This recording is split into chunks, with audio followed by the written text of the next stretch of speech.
Hello everybody and welcome to the channel today. I'm talking a little bit about numerology. You probably know all about it as well, but it's important now to be talking about it because this is the year 9, which is all to do with endings, and that was this year. So it's ending, but next year is the universal year 1 in numerology, which is really important in terms of the world and also on a personal level. You might have found that this last year was a lot to do with endings. Maybe you changed jobs, maybe you gave up doing certain things, maybe you started eating healthy, maybe you started exercising, you're sort of ending things. Maybe you've lost some friends too, or stepped away from some people who you thought weren't resonating with you so much and stopped investing as much. I think that it can also be loss, endings can be loss. There can be some losses that you might have incurred this year, and if you look back, you can probably see those. The good thing is, though, we've only got a couple more days, and then we're in the universal year 1 from a numerological point of view. That's quite hard to say, actually. And this is about new pursuits, so it's new beginnings. So it started the next 9-year cycle. And with the way you calculate it, you add up like 2026. And that's how you do that kind of thing. If you add it up and then you bring it down to the base number if you need to. On a personal level, I think it's a year to set some goals and some things you'd like to achieve in the next year, because it's actually energetically a good year to do that. There could be some things you'd like to change in your personality. Maybe you want to be more loving and more kind. Maybe you want to be less judgmental, critical, all the things that you think you might need to work on. Maybe you need to become more patient and work on those as personality goals, I call them. Then you might have some achievement goals, some things that you wanted to do but haven't got around to do it. Maybe you want to start a class in something or do some charity work. Perhaps you're thinking of doing some personal goals in doing a course or learning something. I think it's just really important that you look at some things that you can do that you wouldn't have looked at maybe this year in 25. The personal things can also be work-related. Perhaps you're thinking now not of staying at the same place. Maybe you want to move on and either work within the system you're in, doing something different, or taking a bit more a look at what you want to do. Maybe it could be even leaving, so you could get on some of the things in Australia. We have things like Seek, where you can place to go and find jobs. You even go to what we call a headhunter in Australia, where you go and see someone, they take all your details and they'll try and match you. This can be quite a big lifestyle change as well. The way you're doing your money, you might want to change that. You might want to set some goals for travel next year, like to go, or people you'd actually like to visit, and set those up. And then around the home, perhaps there's some renovations you want to do. Do you want to stay where you are? Do you want to go and live somewhere else? And this is a year where the year 9 is ending things, so it can't always feel so creative or you can get things done. You feel a little bit blocked, actually, I think. But a 1 year will mean that the door's like opening up. There might be some people you take with you from this year and extend the friendship, and there might be some who you just let it dwindle and know that that time with that person's probably over as it was. On a world level, the numerology will also affect that. There could be new leaders coming in, new personalities, some new truths being revealed. And also I feel that politically people might be looking for something different, so that could actually change the governments around the world.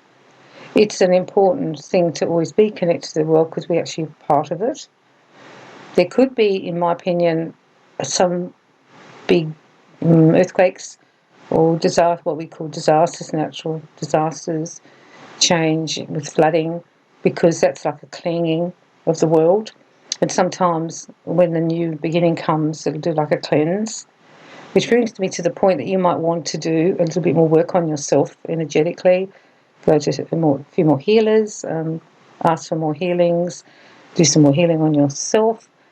Those kind of things, maybe do some more tapping, whatever your modality is. Go to hypnotherapy, anything that you feel is blocked. This is a really good year to open that up.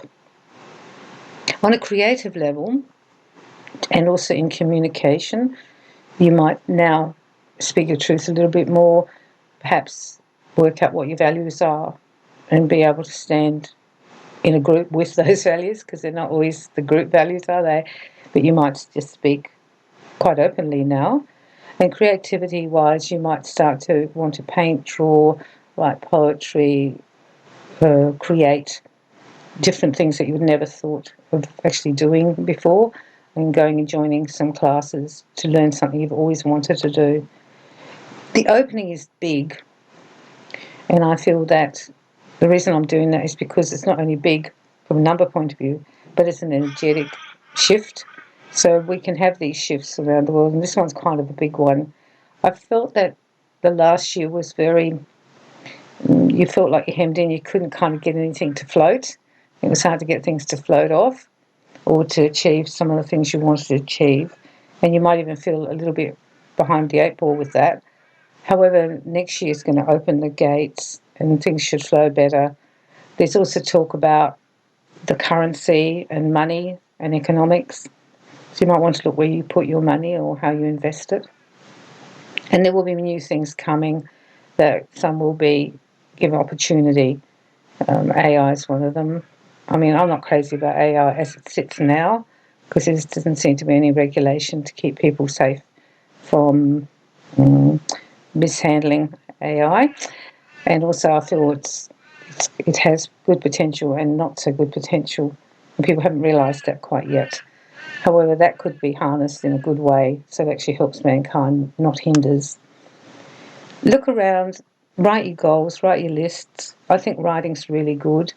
It doesn't mean you can do all the things on the list, but that first step of writing down what you want to manifest in this 1 year will be quite powerful, because what you write down and what you think you're going to manifest is probably step 1, 2, and then the third one is just starting to do that.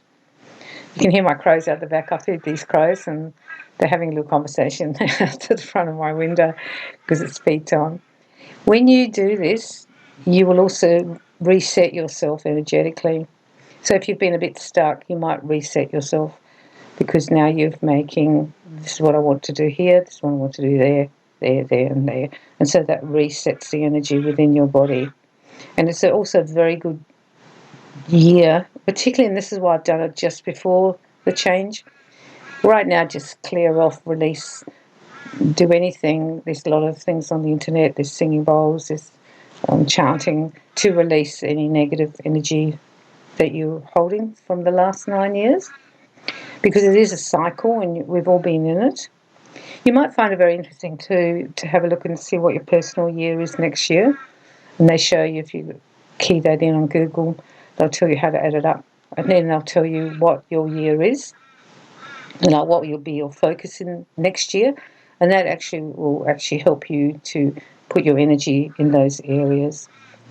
I'm hoping you've had a peaceful and a joyous festive season. It's nearly over now with the new year. And have a look at this, because I feel that it's very powerful, because the people like you who are listening, you're people who want to change, and that means you want to change your energy. So when we have this huge energetic change in the world, if we jump on the bandwagon, so to speak, and be in that energy, then we can flow with that energy and go in the right direction and sort of not be left behind or not know what we want to do. And it's really interesting, I think, that we can also get new friendships and new relationships and more love coming if we make that our intention for next year. I think next year can be full of love and gratitude. I feel that the last 9 years for many people have been very tough, and that cycle was hard, but we're coming out of that cycle into another cycle. And I just wanted to talk to you about that, because it's like a hopeful cycle, isn't it? And we might have done lots and lots of work on ourselves, but haven't really seen the success or benefits we would like to have seen. But now we've got this new year 1, the universal one, coming through. There will be more opportunity, because the energy that will create will actually go with the energy that we're trying to do. Think about it. go and write down your things, and actually go on the net, have a look and Google it if you want, because there's quite a lot of it's very similar. I noticed when I went just to double check, it was kind of similar, the information. But there might be just something you read there that just tweaks for you and just lights that little flame. Enjoy the new year and say happiness for the coming next year. And I'm sending you lots of love and lots of light.